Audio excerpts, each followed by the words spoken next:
Los recibimos con mucha alegría a nuestros egresados, a nuestros alumnos y a todos aquellos que se han sentido convocados para escuchar y dialogar con Rita Segato, que por supuesto también recibimos con una enorme alegría. Bienvenida a la Escuela de Psicología Social de Villon.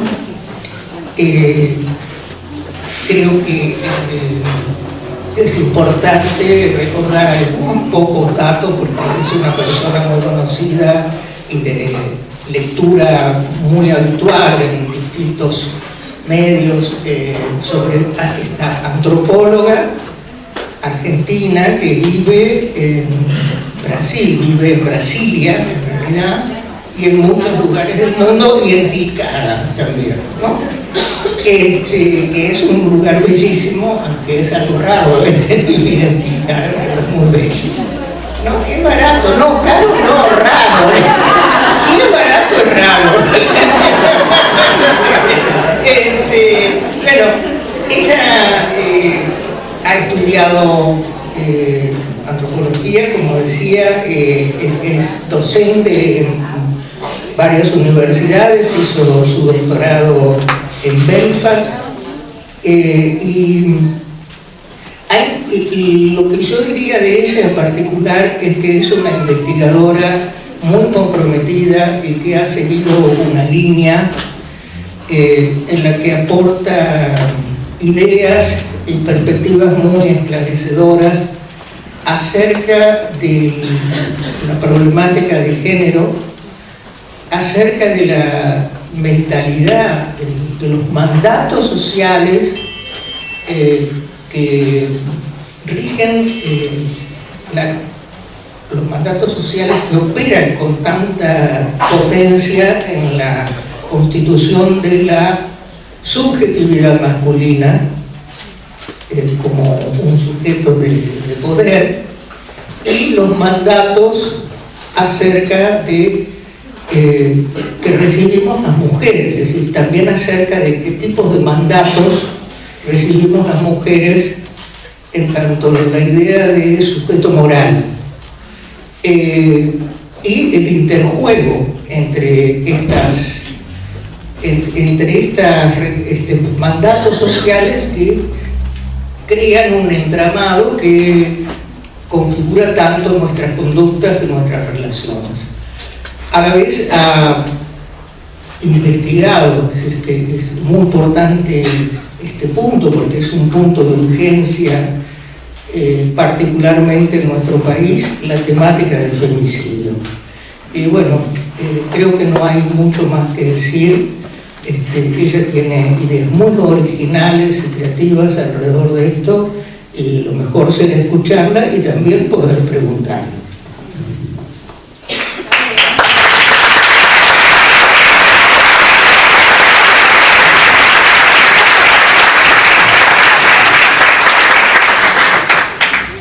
Bueno, buenas noches a todos, muy feliz por poder estar aquí en la escuela, que aunque no he venido otras veces, pero que es una escuela que quiero mucho por mis amigos, por Nené, ¿no? Que es mi amiga del alma, y mis amigos de una forma o de otra han pasado por aquí, ¿no? Siempre, todo el tiempo. Siempre quise venir, pero nunca encontré el momento de poder hacerlo, entonces estoy muy feliz por estar aquí con Ana. Bueno, y es esto. Y yo pienso, he dicho mucho últimamente, he escrito inclusive en unos textos que tengo de clip que no son los más leídos. Lo que la gente lee de lo mío es lo que tiene que ver con feminicidio, con violencia sexual, violencia de género, pero no escribo solo sobre eso, no quiero profesionalizarme solo. Es el tema que no me abandona, o sea, es un tema que estoy abandonando todos los días y no consigo abandonar. O sea, la primera vez que trabajé sobre ese tema pensé que era una circunstancia en la ciudad donde he vivido muchos años, en Brasilia, que el secretario de Seguridad Pública llama al rector y le pide una investigación que le pueda decir por qué están habiendo mucha incidencia de violaciones en la calle en Brasil. El rector llama a las profesoras que trabajábamos con el tema de mujer, pero ninguna con violencia, y pensé que iba a hacer esa pequeña investigación en 1993-94, y luego rápidamente iba a volver a los temas que me interesan. Y nunca pude, o sea, nunca pude salirme del tema, y es mi propósito hacerlo a la brevedad posible, pero no es el único tema de trabajo. Un tema que me interesa mucho es la raza, el racismo, el tema no nombrado en nuestros países, en América Latina, o cuando lo nombramos a la manera del norte, o sea, imitando o copiando los modelos de comprensión de lo racial del mundo anglosajón.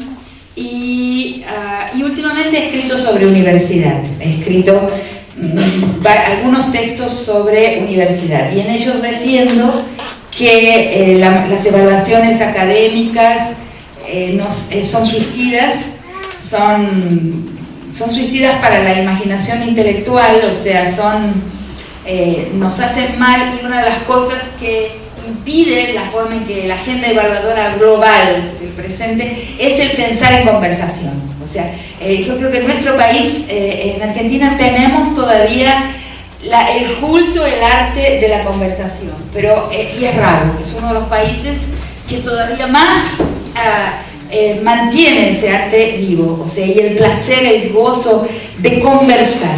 Eso es algo que está en decadencia en todas partes, está sufriendo los embates del capital, de las inversiones, favorecer la inversión en el proyecto de las cosas, de las compras, de la producción, de la productividad. Estamos abandonando el pensar en conversación, que es la manera más fructífera de pensar, más donde todos aquellos que emulamos y que nos parecen que son paradigmas y ejemplos del pensamiento, prácticamente todos ellos pensaron entre amigos, o sea, pensaron conversando con otras personas. Entonces, y pensaron vincularmente, no de forma solitaria como nos proponen hoy la agenda productivista, cuantitativista de las evaluaciones académicas. Nos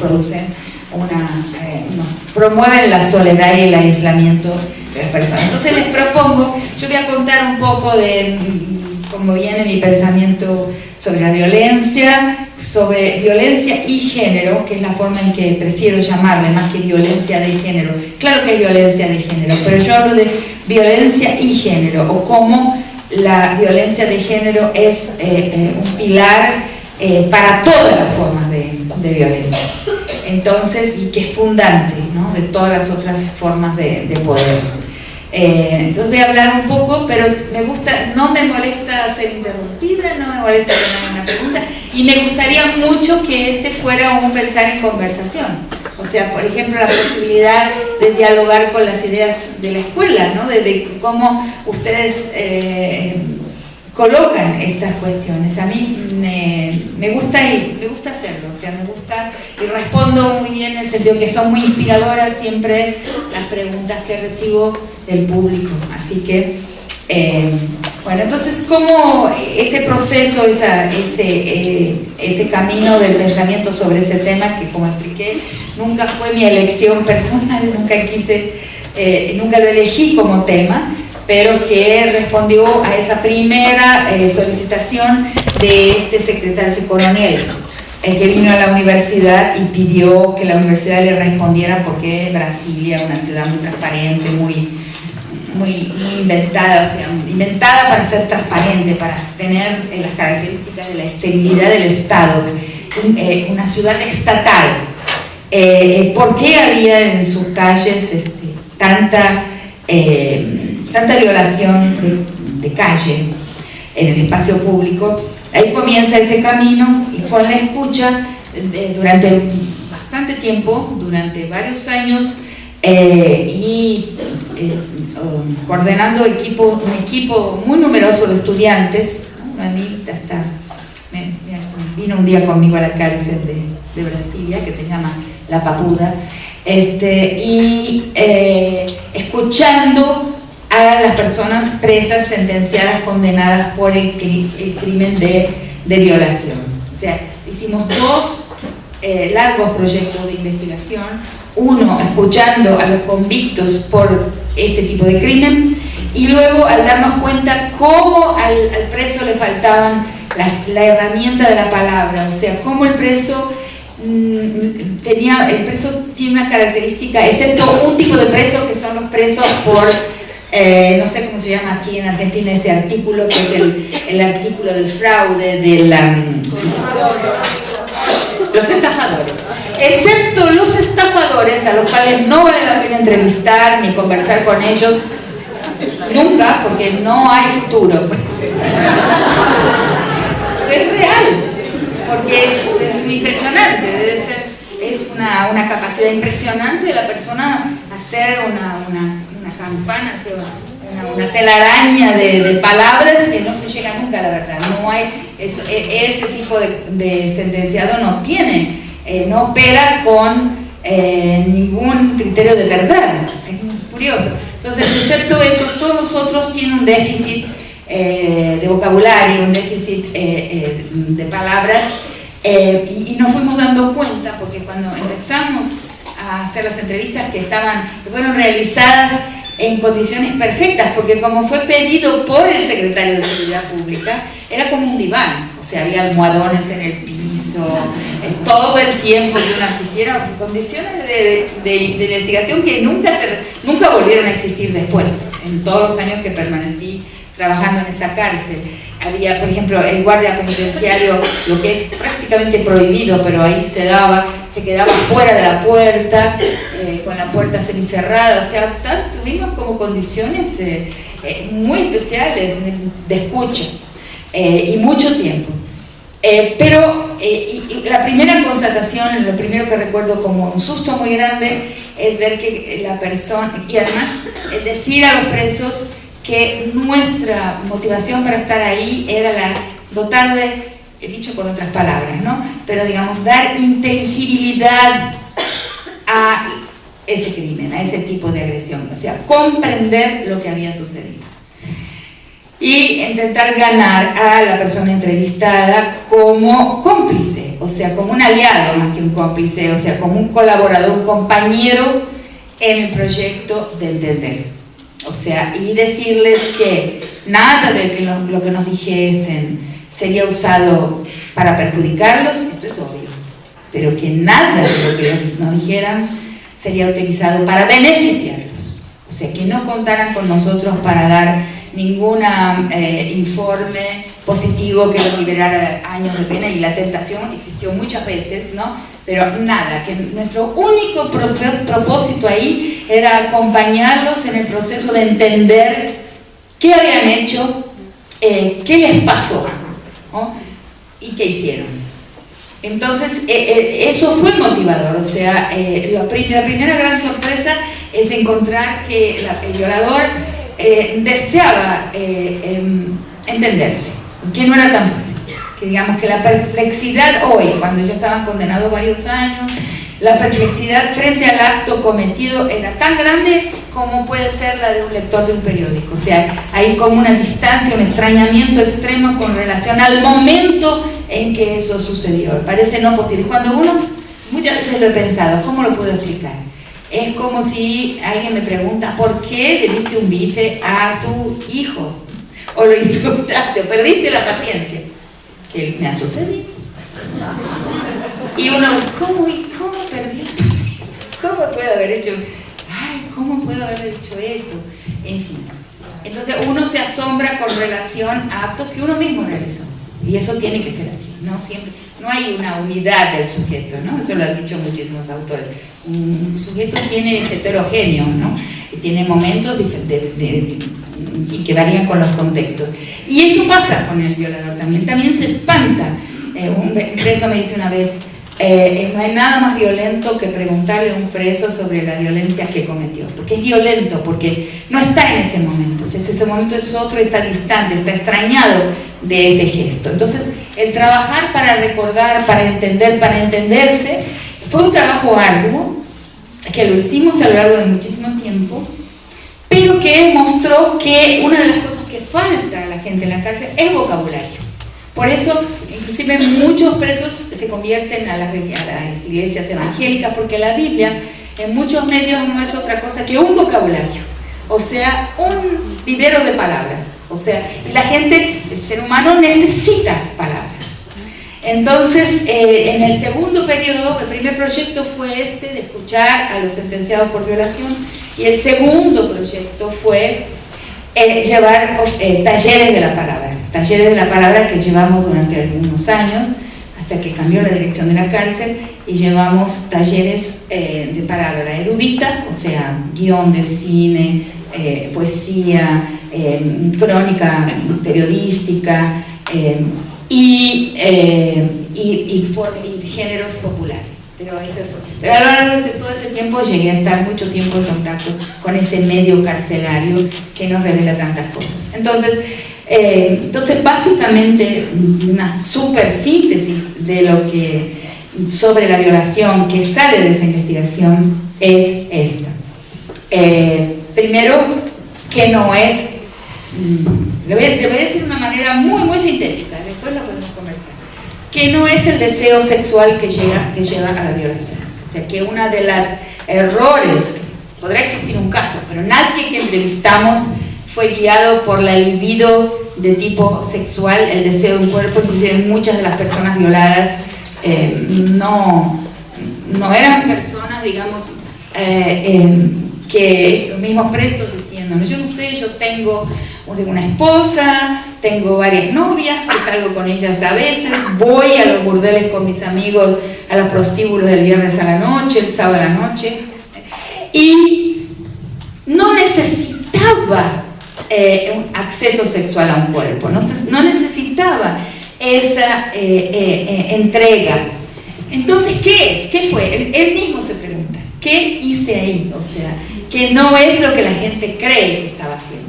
Entonces, para ejemplificar eso, siempre cito una violación clásica que se dio en México, que es el crimen, que se dio en el contexto del conflicto de Atenco, que la gente sale para defender un territorio en el que había habitado por mucho tiempo y que le quería ser expropiado por el Estado. Entonces, la policía comete ahí una violación de una señora de 75 años, muy mayor, que no tenía ni siquiera buena salud, y esta señora va a la policía, denuncia ese crimen y muere, o sea, fue asesinada por violencia sexual. Entonces, este es un caso clásico que nos muestra que desacopla el acoplamiento fraudulento que los medios hacen y que el sentido común hace entre la violencia sexual y el deseo sexual. Entonces, ¿qué deseo es ese? ¿No? Y ahí comienza una larga búsqueda por entender qué deseo es ese, que no es el deseo de un cuerpo, ¿no? Y bueno, ahí se colocan los dos ejes de interlocución de los que hablo muchas veces, que está el que más consideramos y el que es más considerado inclusive por la lectura feminista, que es el eje de la relación, la interlocución entre el agresor y la agredida, o el agredido, porque existen violaciones de hombres también, que son formas de... La violación es una feminización de la víctima, es una, por la fuerza, conducción de un cuerpo a la posición femenina, sea este cuerpo de hombre o sea este cuerpo de mujer. O sea, es una imposición de una posición femenina a un cuerpo. Entonces hay violaciones masculinas, ¿no? Las violaciones, la exposición de los cuerpos de los presos en la cárcel de Abu Ghraib fue en Irak una violación masculina hecha por una mujer, ¿no? Cosas que no estamos habituados a pensar, porque todo nos conduce a pensar y a reciclar el sentido común, o sea, que es el que dice que, bueno, hay un hombre que por la libido masculina es absolutamente incontrolable, que se desata y ataca el cuerpo de las mujeres porque necesita de sexo. Y eso no es sexualidad, eso es agresión. O sea, eso es un ataque violento, es el uso de la sexualidad como un arma, o sea, es la agresión al cuerpo y la reducción del cuerpo a una posición de subordinación que entendemos como femenina. Entonces, eso está dicho de varias formas por los entrevistados, van hablando de varias formas de esto, y va asomándose una otra interlocución, que no es esta. La interlocución a la víctima está hablada generalmente como punición, como disciplinamiento, como que se había salido del lugar, como lo hablan los periodistas, como lo hablan los medios dominantes, que van a decir que estaba con la pollera corta, que no sé qué dirían los policías sobre la violación de Atenco, ¿no? Que la señora estaba manifestando en plaza pública. Pero, claro, que hay una desobediencia femenina ahí, y eso es tan arcaico, que hay una desobediencia femenina ahí que debe ser disciplinaria.